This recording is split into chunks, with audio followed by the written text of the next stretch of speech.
Welcome back to Amplified. Now, what if I told you that racism wasn't originally weaved into the American fabric?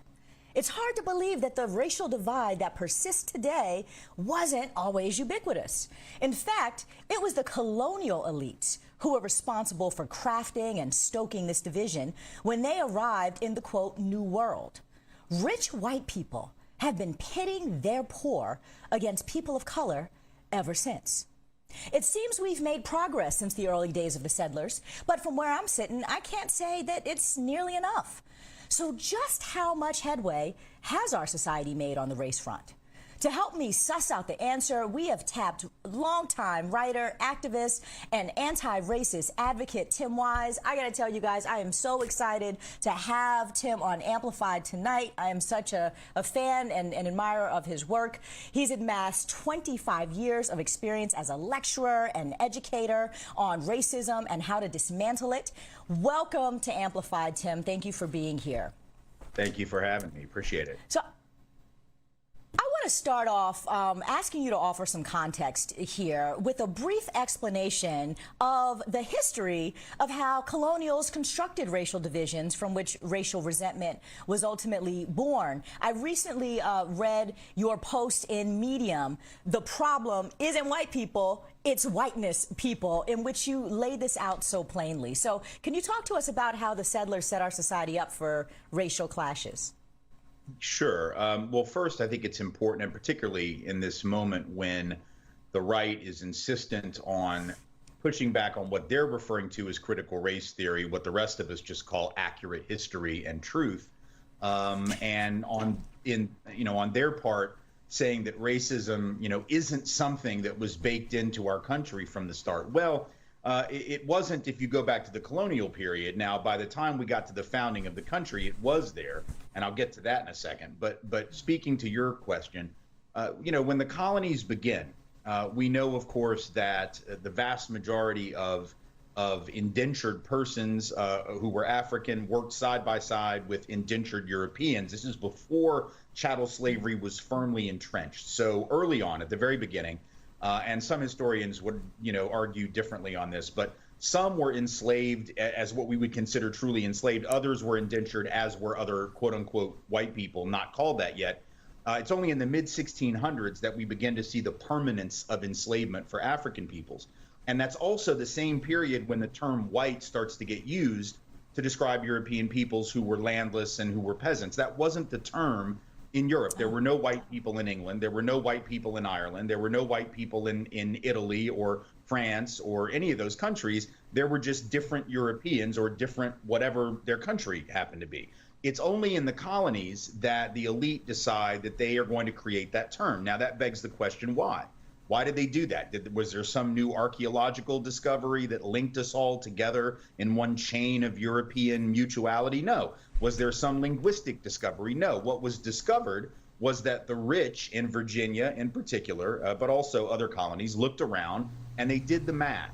And what the math told them was, you take all these black folks who we have now enslaved, and you add to that these poor, landless European peasants, they outnumber us like 10 to 1, 15 to 1, 20 to 1, because we got a handful of people run all this land and have all this property and all this power. We better figure out a way to split them from one another, because there were rebellions that these poor people would engage in where you had landless Europeans and landless black folks, African folk, joining to overthrow aristocracy in places like Virginia, Bacon's Rebellion, 1676. So after that, right, you have a need certain things to create whiteness and to give white people certain perks, certain advantages. So they get rid of indentured servants.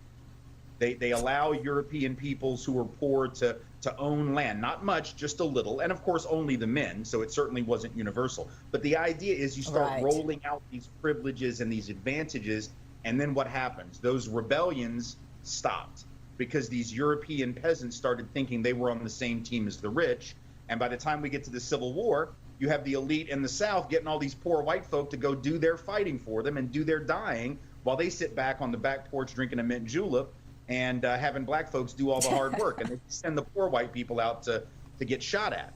So it's a trick that has worked. It has worked for 400 years. It's the trick that Donald Trump tried. He opened up the playbook. I was just going to say, it's happening right now.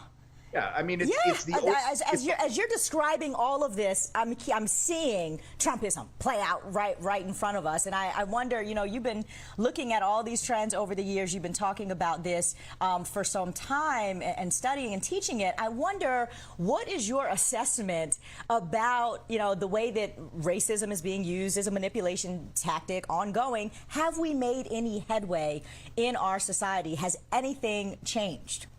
Well, I mean, it would be disrespectful to the memories of those who fought and died to change things as much as have been changed, to deny that there have been impressive and important victories. Even those of us who come out of the critical race theory tradition, contrary to the caricature of that tradition, we all acknowledge the victories of the civil rights movement, the victories of the abolition struggle. Those are real victories.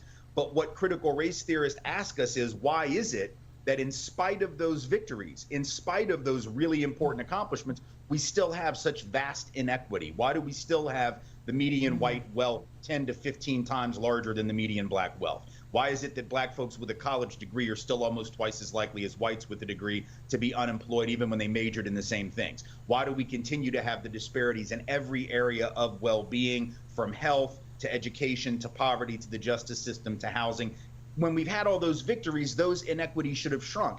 Critical race theory says, well, the reason is that we have had a much more embedded system of white domination than some would want us to believe. And so merely passing laws doesn't change the inertia. It's like Newton's first law of motion, right? Which is the law of inertia. An object in motion tends to remain in motion. That's true of history as well. So when you have hundreds of years where certain people are able to accumulate advantage, the fact that you pass laws that theoretically say you can't discriminate anymore, number one, that doesn't mean there isn't discrimination. I mean, we have laws against murder. People get killed 15 to 20,000 times a year in this country. So laws don't stop certain bad behavior. But even if they did, the inertia of all that past history is still with us. And so when you don't undo that history, when you don't actually try to rectify that history, it's like having an 8-lap race. Certain people are 5 laps ahead, or a certain team is 5 laps ahead of all the other teams. Exactly. And they cross the finish line first and they brag about how fast they are.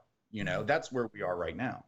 Tim, I have 1 minute left, but before we go, in your latest book, you write, quote, "To accept racism is quintessentially American, and to rebel against it is human. Be human." What do you mean by this? Well, that larger piece was basically, making the point that one of the arguments that people on the right will make is that those of us who are fighting racism are un-American. Well, that's not really true. What we are is we're against the history and the tradition of American white supremacy and racism. The reality is that Americanism has too often, particularly white Americanism, has too often acknowledged racism and then accepted it, or denied it altogether and done nothing about it. What I'm suggesting is we don't need people to be more like that. We need people to step into their humanity, to recognize that this thing here, this skin color that has given those of us who are white so many advantages, is a lie. It was a lie created for a very specific reason, and it is now hurting everyone. It is what is keeping us divided, keeping us from getting working, livable wages for everyone, good health care for everyone, good schools for everyone. Being able to get our head around the pandemic is also made more difficult by racism, because early on we saw black folks doing the dying disproportionately. And as a result, what do? We took our foot off the brake and didn't figure out how to stop, because, oh, it's those people over there. They're the ones who were dying. And now it's all these folks in Trump country. See, when you don't take care of the whole, everybody suffers. And so we need to be human principally. And that means those of us who are white have to rebel against the perks of whiteness, because they come with a cost. And we're seeing that cost right now. Wow. Tim Wise, I wish we could all just sit and take your class. Renowned anti-racist advocate, writer, and educator, thank you so much for sharing your insights with us on Amplified. Really appreciate having you.